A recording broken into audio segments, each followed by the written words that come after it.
महालक्ष्म्यष्टकम् इन्द्र उवाच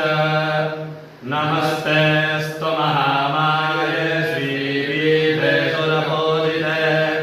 शङ्खचक्रगदाहस्ते महालक्ष्मी नमोऽस्तुते नमस्ते करुणारूढे कोलासुरभयङ्करे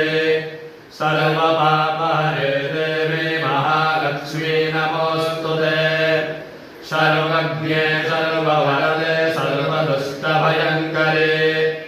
सर्वदुःखहरे देवी महालक्ष्मी नमोऽस्तुते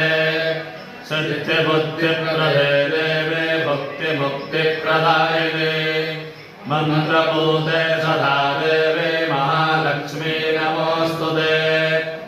आद्यन्तरहिते देवी आद्यशक्तिमहेश्वरे योगदे योगसम्भूते महालक्ष्मी नमोऽस्तुते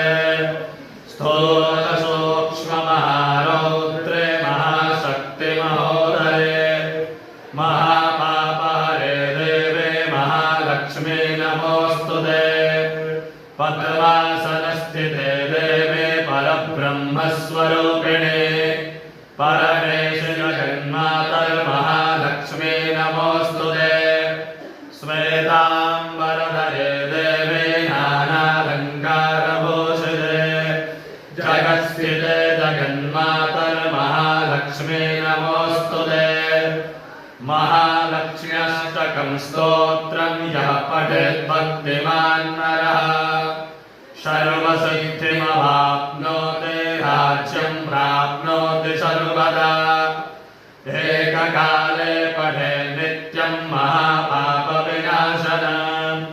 द्विकालं यः पठेत् नित्यं धनधान्यसमन्वितः